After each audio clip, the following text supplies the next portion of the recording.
Blog Talk Radio. Well, here we are, ladies and gentlemen, across this great country. It's Cleveland, Ohio, to the forefront. Flats, the Rock and Roll Hall of Fame, Jacobs Field, and Peter Ray.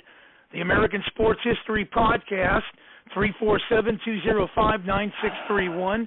Yours truly, Mark Mancini, producing. You can catch this archive version on blogtalkradio.com/Mancini Sports, podcast platforms powered now by Mancini Media. And I'll tell you what a show we're going to have today. It just keeps getting better each and every week. As I lay down the red carpet, put the podium in its place, hand off the mic. First of all, Peter, how are you? Second of all, how can people get a hold of you? And third of all, I'm saying to myself, you and this guest could probably talk 2 hours for all the books he's written. Hi, Mark. I'm doing very well. I have a YouTube channel. It's my name, Peter J. Ray, R-E-A. We've made 171 Cleveland baseball videos going back to 1869, including the 20 Negro League seasons. And you're absolutely right. Tonight's guest, one of my greatest pleasures in life, aside from my church and my family, has been reading books, especially history books, and many sports history books. And so I'm very grateful to the authors who take time, who work hard and focus on topics and put together books, and for people like me to enjoy. And so I'm so happy to have on the show a guy who has written 33 Pittsburgh sports history books. Welcome to the show, Mr. David Finoli. Thank you so much. I'm glad to be here. David, now I was thinking about, I've looked through your list of books here, and the thing I wanted to talk, well, first of all, let's talk about the 1979 Pittsburgh Pirates, one of my favorite teams of all time. I'm actually researching the 79 Cleveland Indians, and for those videos, I do the postseason as well. And I found out, oh, man, I have your book has Kent Tekulve on the cover with when the Bucks won it all. And it's so funny because they had the theme song from Sister Sledge, We Are Family. I have all my sisters with me, and here these guys, it's really funny. And they went with it because they were, it's like a nice. Anyway, that was one of my favorite teams of all time, the 79 Pirates, and you wrote a book on them. You want to talk about your book and that team? Sure. Well, that was actually my freshman year at Duquesne University, and I almost flunked out that first semester because I was down at the ballpark just about every night. It was not a long walk from Duquesne, and I remember at the beginning of the season there was talk in the media. Pete Rose was a free agent.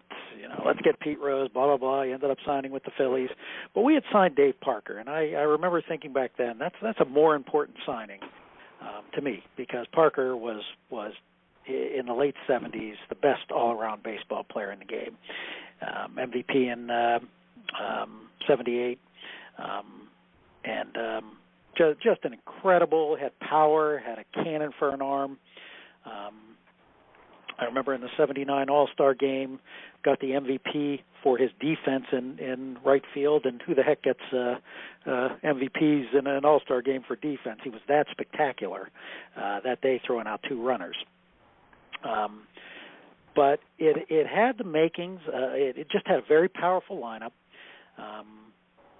You had a great bench. You had Lee Lacy and Bill Robinson platooning in left. You had the hitman, Mike Easler. Omar Marino had a career year. Willie Stargell at first base comes out of the blue after some seasons where you thought he was on his way out. And 79 basically put him in the Hall of Fame. You take away the 79 season, he to me is a close but no cigar candidate. But he has a spectacular. Garner comes in. Madlock. They pick up Madlock and Dave Roberts from the Giants for an injured Rennie Stennett at the trade deadline, and Madlock ends up putting him over the edge. He was struggling with the Giants and ended up hitting very well for the Pirates. An underrated but above average starting rotation. It was deep, and a pretty decent bullpen led by Kent DeCalvi. But just it was a kind of season that you thought was going to go on. I remember after we won, we ran down to Market Square, which is in the center of Pittsburgh, and we're out there screaming, having a great time. And I said to my roommate, I can't wait to do this next year. Well, we're 42 years later and still waiting for that next year. But it's surprising because I remember the 70s. That was my era. I was growing up. I was born in the 60s, so the 70s was when I was obsessed with sports. And every year the Pittsburgh was a very, very strong team. Of course, it's interesting. The 70s, 71 and 79, they win. It's like the beginning and the end of the decade. They win World Series both times against Baltimore.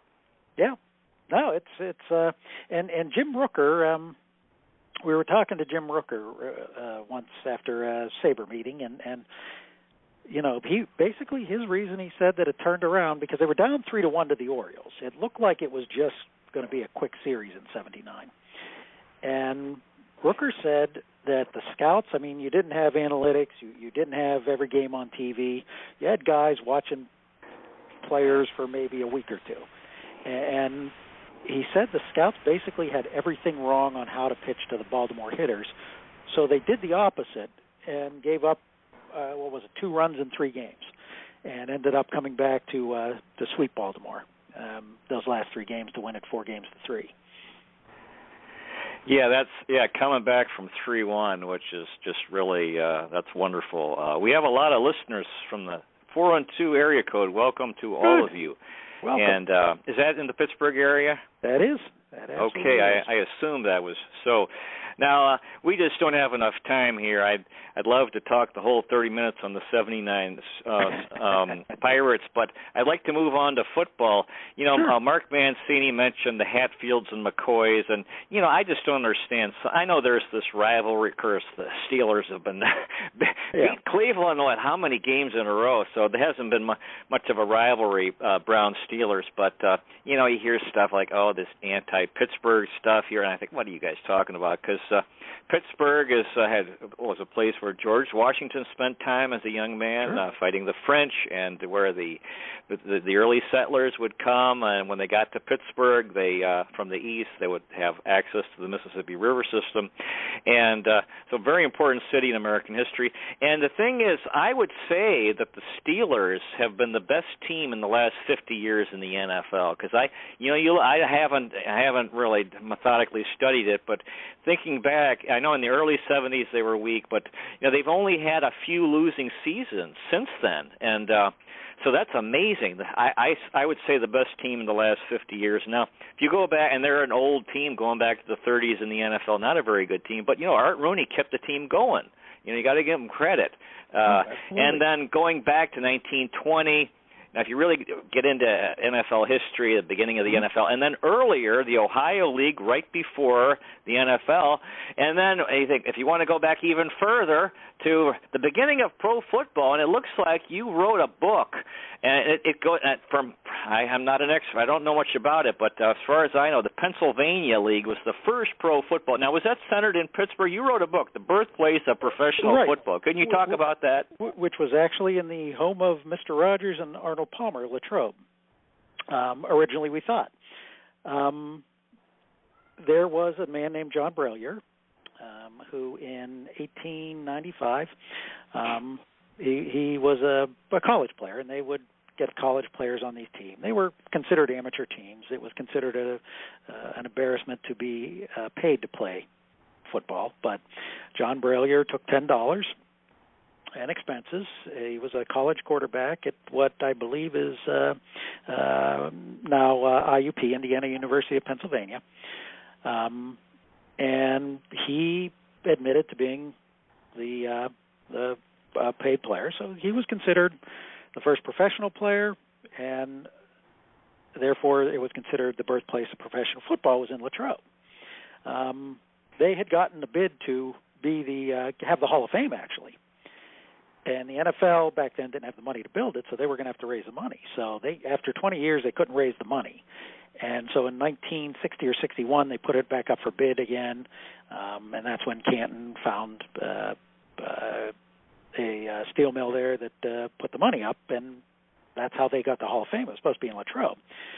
But in the meantime, they had found a man named Pudge Heffelfinger. They had found this contract at the Hall of Fame in the early 60s that predated John Bralier by 2 years.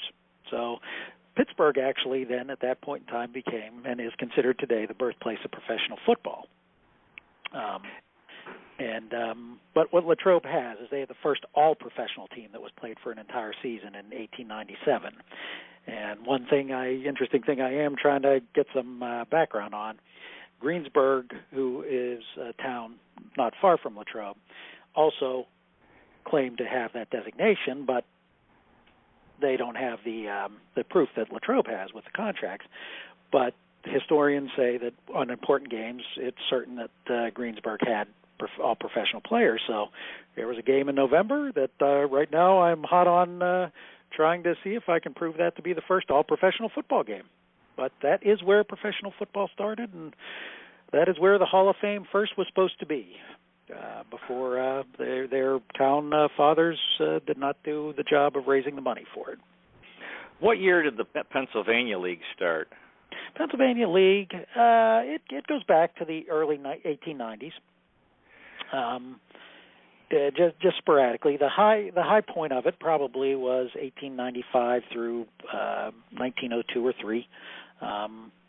Around the same time, the first NFL came up with 3 Pennsylvania teams, 2 in Philadelphia and 1 in Pittsburgh, the Pittsburgh Stars, which won technically the first NFL championship, but that NFL had no designation to the current NFL. I believe the Ohio Football League eventually is what morphed into the NFL.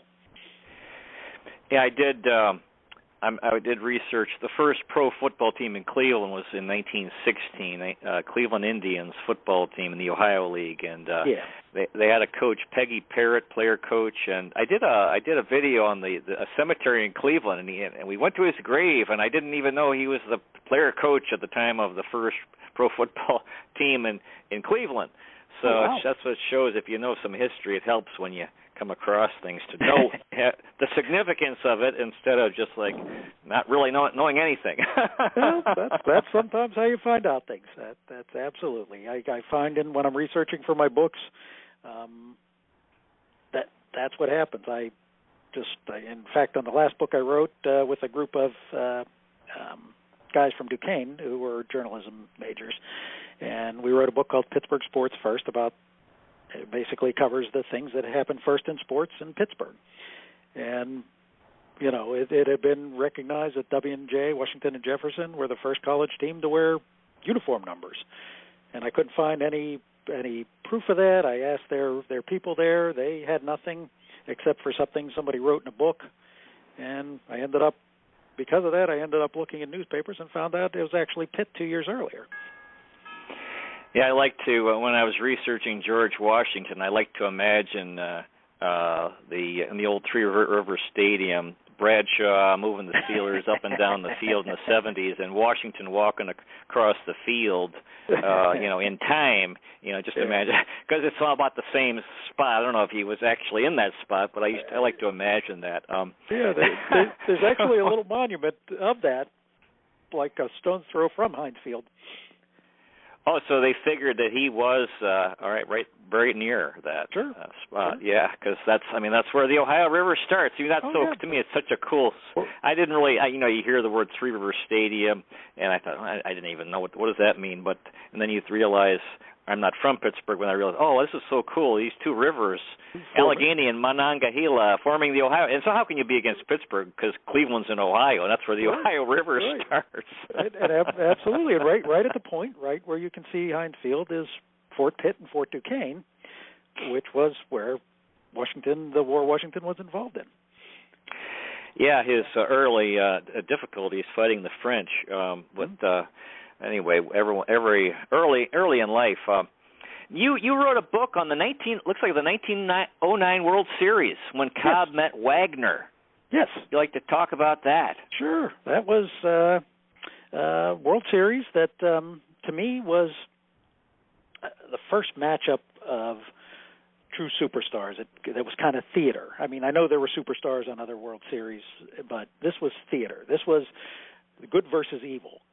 Wagner versus Cobb. Wagner was considered one of the great sportsmen of all time, the guy you wanted your kids to grow up like, and Cobb certainly, while I know there's been history written recently that he wasn't as bad as people thought, but if you read the papers back then, he was pretty bad.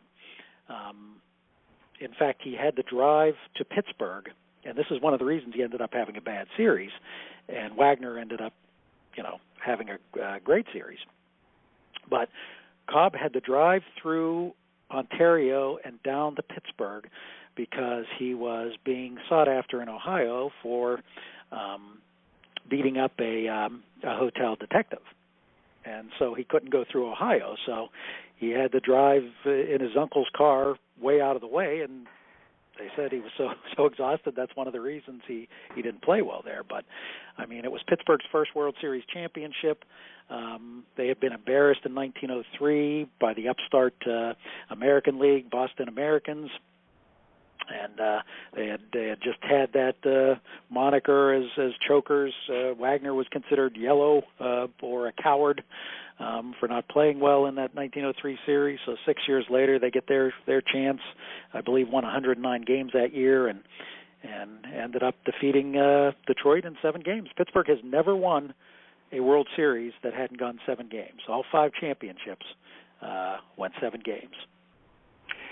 Yeah, and there's only been one Game 7 walk-off home run, 1960, Bill Mazeroski. And I guess the guy who's been kind of forgotten in that 10-9 victory, Hal Smith, I think hit a 3-run home run late. And it looks like he wrote a book on that magical, the coolest home run in World Series of game, because Joe Carter hit one in Game 6, but this was Game 7. So beat the Yankees, which is always fun. And when they were the Yankees outscored, I think Pittsburgh 2-1. You want to talk about your book and the 60 Pirates? Oh yeah, the 60 Pirates were in the 50s. As bad as the team was in their 20-year stretch, they never had teams that were just unbelievably bad as they did in the 1950s. Joe L. Brown became the general manager. Branch Rickey was the general manager until then, and while he doesn't get a lot of credit, he's the one that brought a lot of the talent in, young talent at that point. Clemente, the most famous Rule 5 draft pick in the history of the game. Bill Maz was under his, Vern Law, Friend, Grote, but the team finally peaked in 1958, finished in second place. Danny Murtaugh had come in late in 57 and led them in 58. They finished 500, I believe, in 59, a little disappointing. And then in 1960, it all came together. Vern Law became our first Cy Young Award winner. Grote won the MVP, although I'm not sure he really deserved. He hit 325, he led the league, but he missed the last month of the season with an injury and really didn't have much pop in his bat. Roberto Clemente finished 8th in the voting and was so upset at that that he never wore his 1960 World Championship ring. But anyways, it was a great young group, and they came together, won the pennant, and they got every game they played against New York that they lost. They were just crushed, unbelievably crushed. Every game they won, it was a very close, tight game, and they had just, I forget the final in Game 6, but it was double-digit loss, 12-0, something like that, 12-16-0. But they come back for Game 7, and from what I hear from some people were trying to give away Game 7 tickets because they didn't think the Pirates had a chance after such a drubbing. And they go out in front, then the Yankees cut away, go up 7-4 late in the game, and Roberto Clemente beats out the play to first just because the first baseman wasn't anywhere near the base at the time. I mean, it should have been an easy out, which would have gotten him out of the inning. Tony Gubeck got hit in the throat on a play that should have been an easy out. So they have 2 men on base. It's 7-6 at the time. They had cut it to 1. 2 men on base. Hal Smith comes up and hits the most famous home run that nobody remembers to put him up 9-7. And nobody remembers because the Yankees, Rocky Nelson at first caught a line drive from Yogi Berra, should have tagged Mickey Mantle to end the game on that, but gets kind of confused. Mantle sneaks back into first. Dale Long scores, ties the game at 9, and sets the stage for the greatest. Anybody who tries to argue it's the greatest home run is just wrong. It is the only World Series ending home run, upset a much superior foe, and you don't give me Bobby Thompson because that was a 260 foot line that he hit it. This was a mammoth home run down a long line, and it won the World Series for the Pirates. Yeah, that'll be the greatest. It hasn't been duplicated. So I always. That's you always love these magical moments because I always love to see when the World Series ends, just to watch the players and watch that joy, and for that, I mean, here it's in Pittsburgh, it's Game 7, it's instant, it's like wow, it's magic. What, nothing better, tremendous. Yeah. Oh, it was. I wish I was. Luckily, we all got to see it a few years ago, but it's one I feel bad I didn't get to see live. Patty Blyleven says hi. We say hi to her. One of her guests we've had on the show before. Wonderful. I'd like to talk about the Steelers because I just amazed by the team and the whole history of the Steelers is it's funny because here Art Rooney. Now, this is just my impression. I'm certainly not an expert on Steelers history, but here he has the team that he found. So it doesn't seem like he was that competitive, but he didn't. He kept the team going, but then his sons and grandsons really have turned this team, like I said, and since the early 70s, and so it's just so impressive, and it's just a wonderful. And to me, it shows the power of good character, good people, good family, and patience. Yeah. Now our fearless leader, Mark Mancini, producer of this show, he was indicating an interest in firing the Steelers coach after the season. And I thought, well, that's really not the tradition of the Steelers. They've had 3 coaches in 50 years, and they could have fired Chuck Noll. He was like 1-13 or something. Won his first game and then lost the next 13.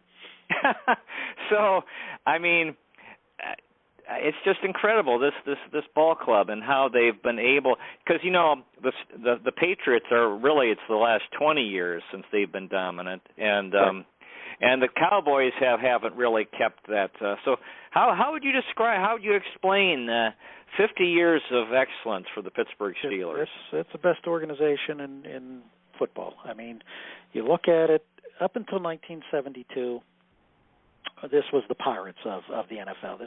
They had one postseason playoff experience in 1947 under former Pitt coach Jock Sutherland. Lost 21-0 in an Eastern Conference final. They tied for the Eastern Division title and lost 21-0 to the Eagles. And then Jock Sutherland has a brain tumor and dies. And then they go back down to where they were. So for the first 40 years, the Steelers were awful.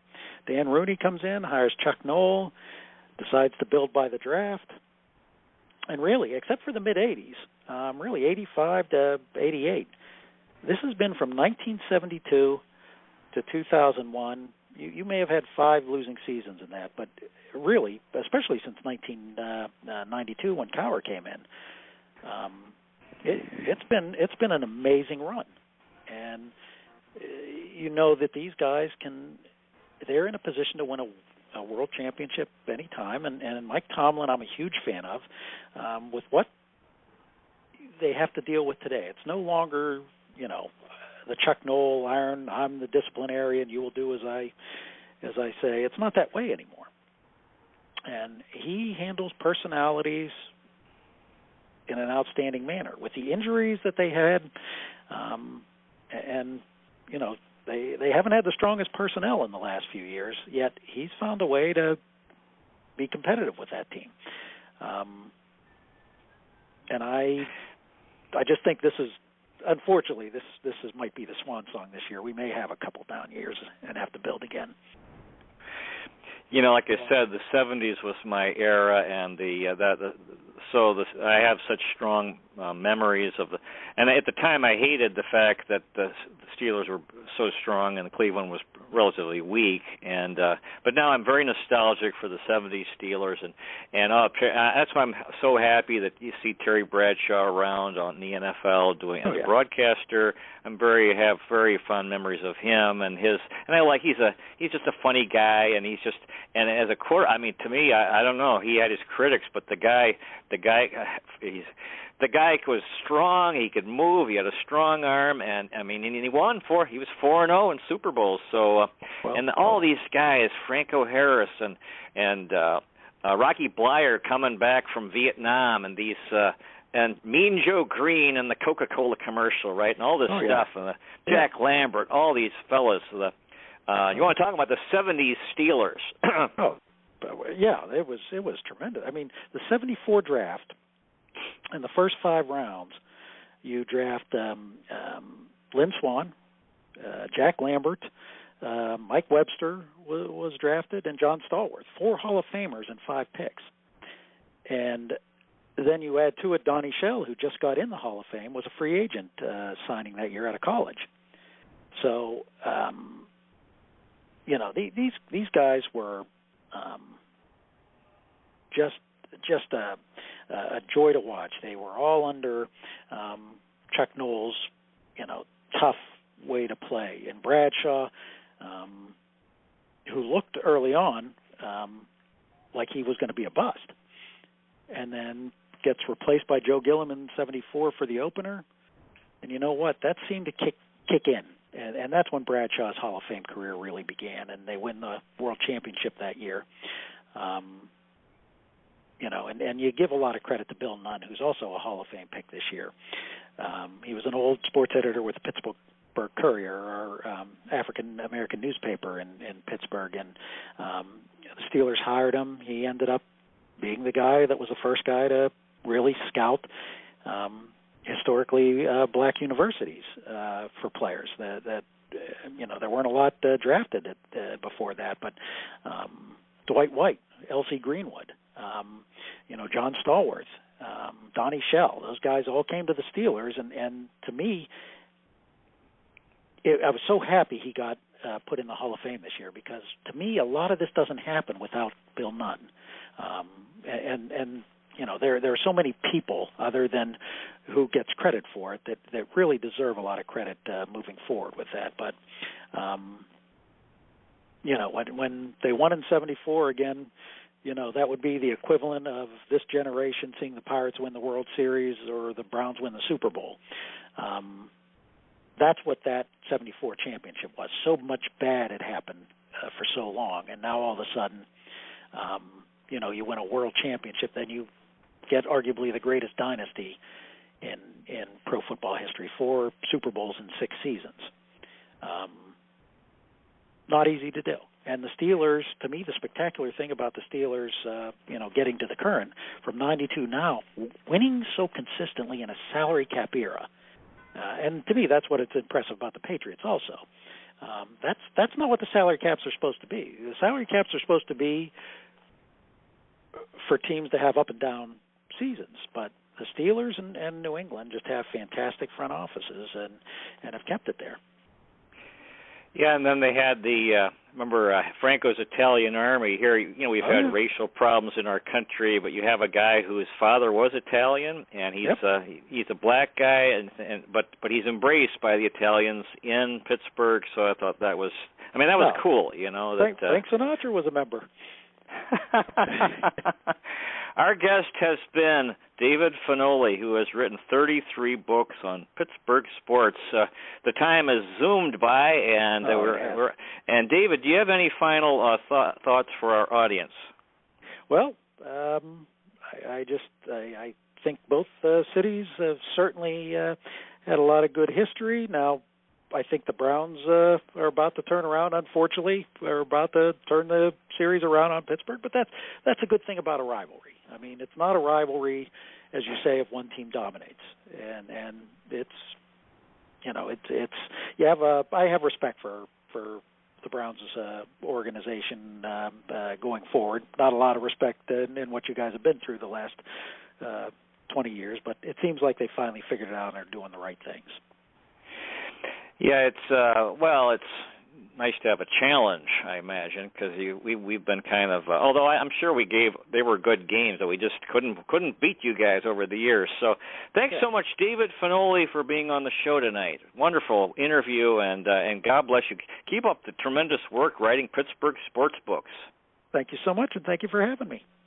Oh, it's been really wonderful, really enjoyable. Dear listener, may the road rise to meet you. May the wind be at your back. May the sun shine warm upon your face and rains fall soft upon your fields. And until we meet again, may God hold you in the palm of his hand. Good night, everybody. Thanks again, David Finoli.